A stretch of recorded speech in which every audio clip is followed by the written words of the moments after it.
let's compare the span of some different collections of vectors. So here we have the span of the first two standard unit vectors. So sometimes we'll call these E1 and E2. E3, just for the record, would be 0, 0, 1 if we're in R3. And let's compare that to the span of these two vectors, 1, 1, 0 and 1, minus 1, 0. So for this first span, just by definition, this is the collection of all linear combinations of E1 and E2. So any scalar A1 times 1, 0, 0 plus any scalar A2 times 0, 1, 0. And this is for all scalars A1 and A2 in the real numbers. This symbol right here means in or is an element of. So that's why it looks kind of like an E, because it means is an element of. So this is the collection. This is the span of these two standard unit vectors, just by definition. And if we compare that to the span of the other two vectors, well, the second span is, let's not use A's, let's use B's maybe. It's B1, any scalar B1 times 1, 1, 0 plus any scalar B2 times 1, minus 1, 0. And this is for any scalars B1 and B2 in the reals. Now, these two collections of vectors, I mean, it's hard to tell if these are different collections or the same collection. I mean, it kind of looks like they're different collections just because the vectors that we used to build these two collections are different. But on the other hand, that doesn't really mean that these spans are necessarily different. After all, just for a very simple example, in R2, the span of the vector 1, 0 is the same collection of vectors as the span of 2, 0. Right? Because these two vectors are just multiples of each other, they span the same collection. It's just a horizontal line. So it is possible for two spans to look different but actually be the same. So how could we check that? Right? How could we check if these are actually the same? So I guess what we would need to check is check that if we have a vector in here, it's also in there. So to choose a vector in this first span, that would be A1 times 1, 0, 0 plus A2 times 0, 1, 0. So we want to check, is it possible that that is in the second collection? Well, if it is, then there's it would be possible to choose B1 and B2 so that these things are equal, like this. 1, minus 1, 0. Okay.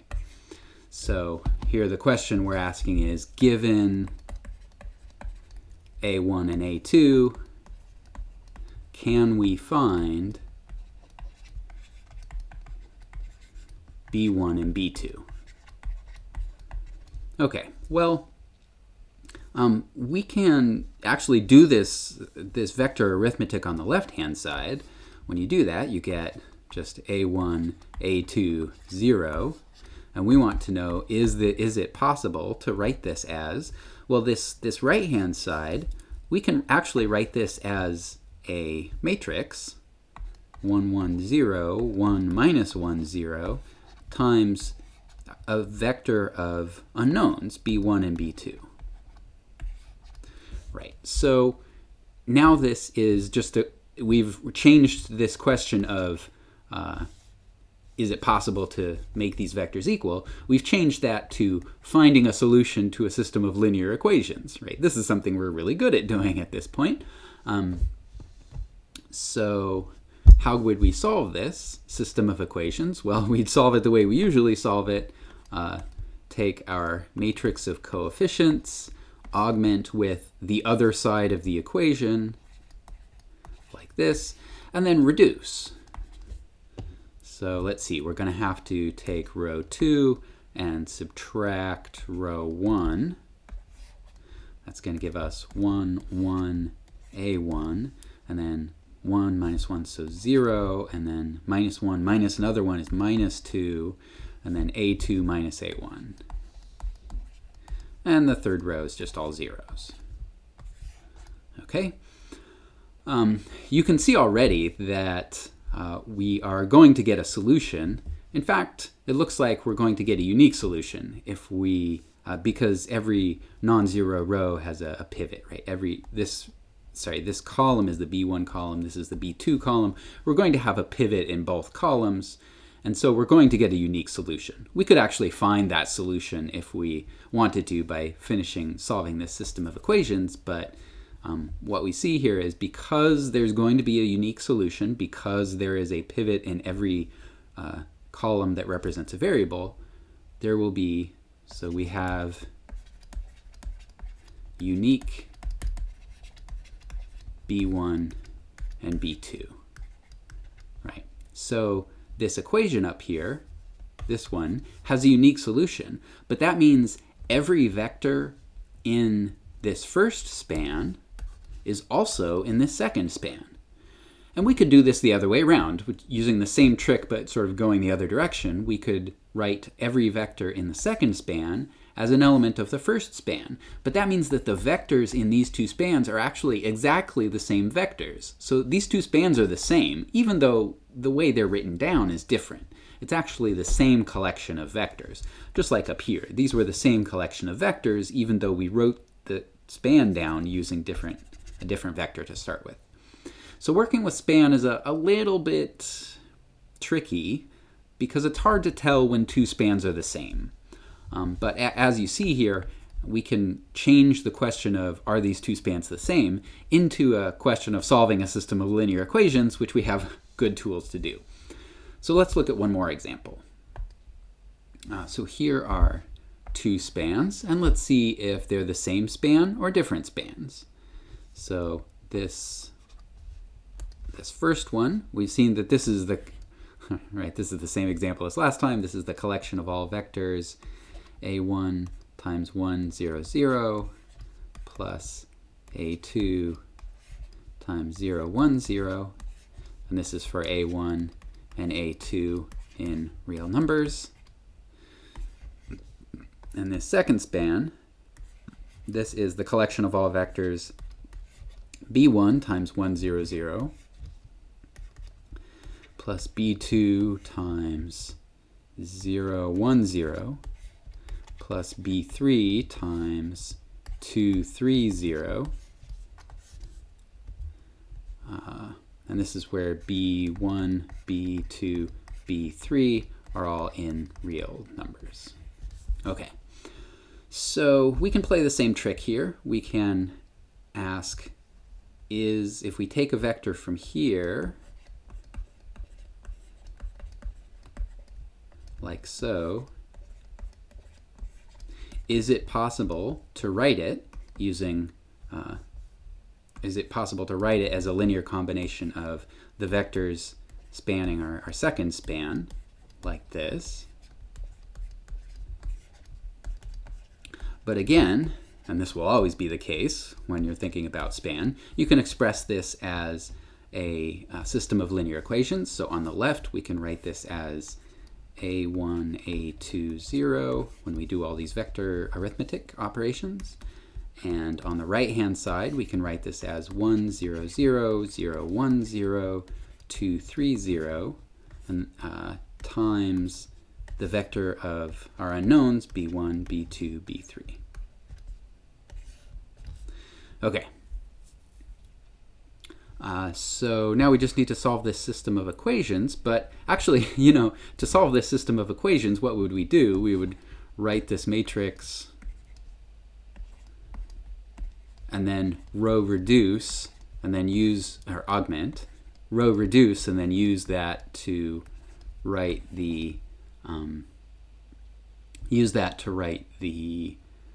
general solution. But you can see this matrix is already in reduced row echelon form, so we can actually directly write our solution. So B1 has to be A1 minus 2B3, B2 has to be A2 minus 3B3, and B3, it looks like it's free. We can choose B3 to be anything we want. So what this shows is that every vector in this first span is also in this second span. But actually, we could do the same thing the other way. We could show that every vector in the second span is in the first span. And that isn't so obvious, because it looks like, well, it makes sense that this first span is contained in the second span, because look, the spanning vectors from the first are part of the spanning vectors in the second span. But what about this third vector? Doesn't that add anything? Well, let's check. What we can do is take this equation that we had written down. Right, remember, first we interpreted this as 0, 1, 0. First we interpreted this as the a's being what we're given, and we were finding the b's. But we could do this the other way around. We could consider the b's to be the givens and the a's to be the unknowns that we were trying to find. So that would, let me make sure that I had the, was it 2 and 3? Yes. Okay, so what would that give us? Well, this time we want to do the arithmetic on the right-hand side. So that gives us b1 plus 2b3, and then b2 plus 3b3, and 0. And now we want to know, is that equal to, and then we can write this as a matrix times our vector of unknowns, so 1, 0, 0, 1, 0, 0.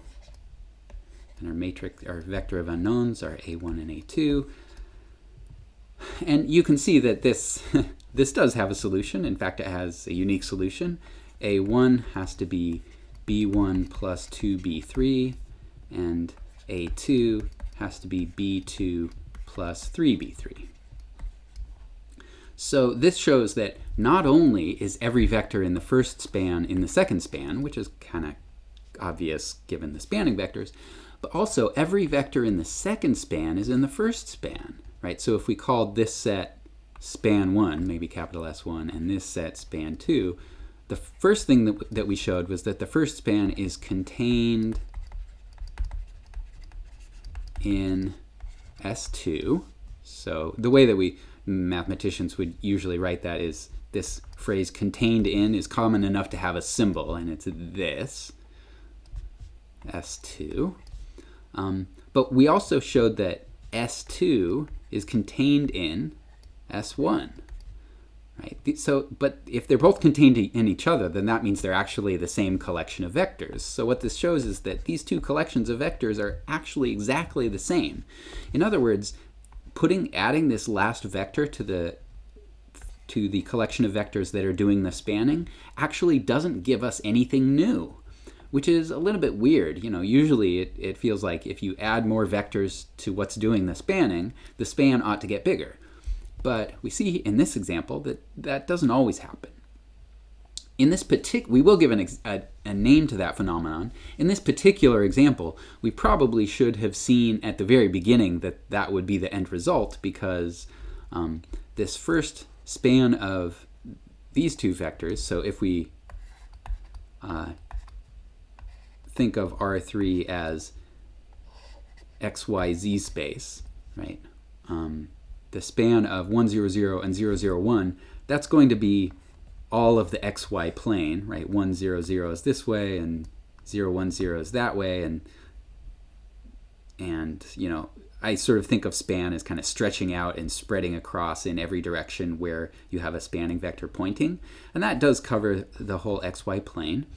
But this third set of vectors, well, these 1, 0, 0 and 0, 1, 0, we already had those. So what does 2, 3, 0 add? Well, 2, 3, 0 is going to be like this vector, but that's in the xy plane already, which the first two vectors already span. So, you know, it doesn't add anything because you can already get there using the first two vectors. So, of course, it doesn't add anything.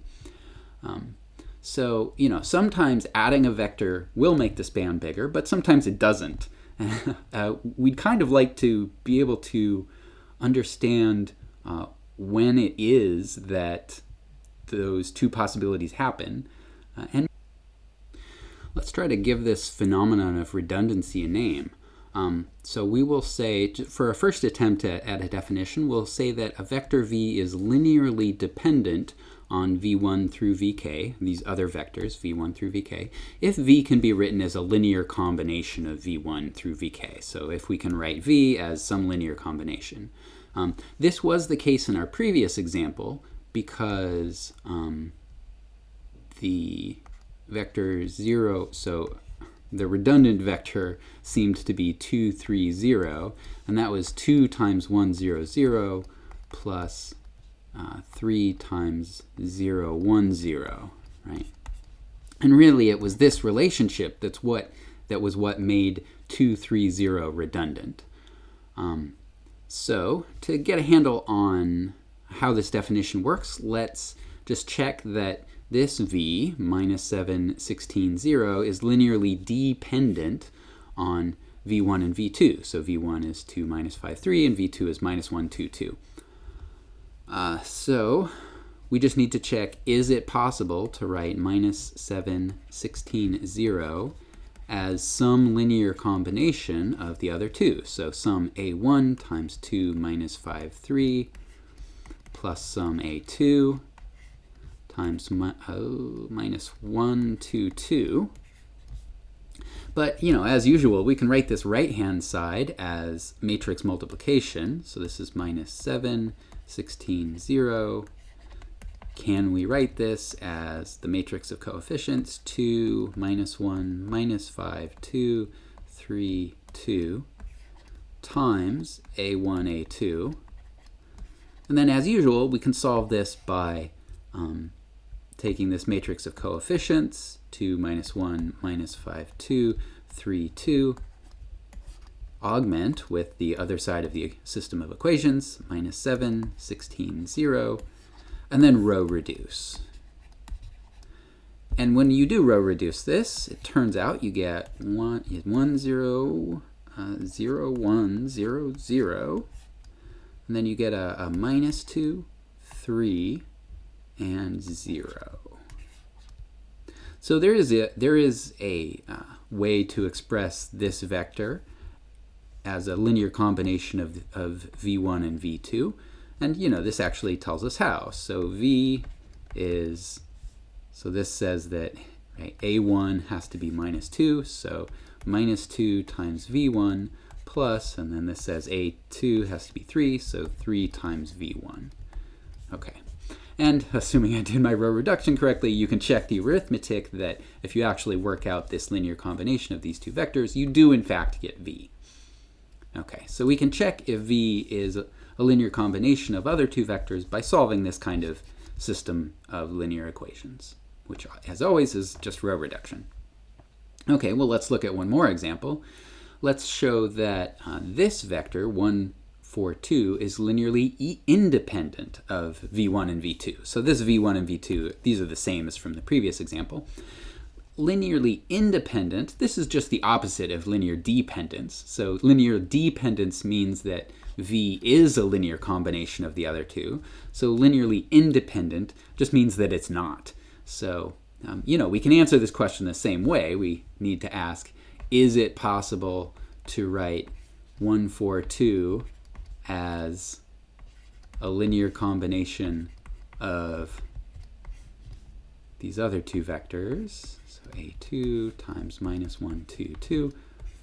Okay, the only difference is if we are hoping to show that this vector is linearly independent, then we need to show that this equation has no solutions. So this 1, 4, 2 is not a linear combination of the other two. Of course, it comes down to solving a linear system just like before. 2, minus 1, minus 5, 2, 3, 2, and the vector of variables is a1 and a2. So this is going to give us the same augmented matrix as before, except the augmented column is different. So this time it's 1, 4, 2. And you can reduce this. But if you do row reduce this time the reduced row echelon form is like this. So as usual, all the entries I don't write are zeros. And this has no solutions, because this last row essentially says 0 equals 1, and that has no solutions. So that means that this equation has no solutions. In other words, you cannot write v as a linear combination of v1 and v2. So that means that v is linearly independent according to our definition.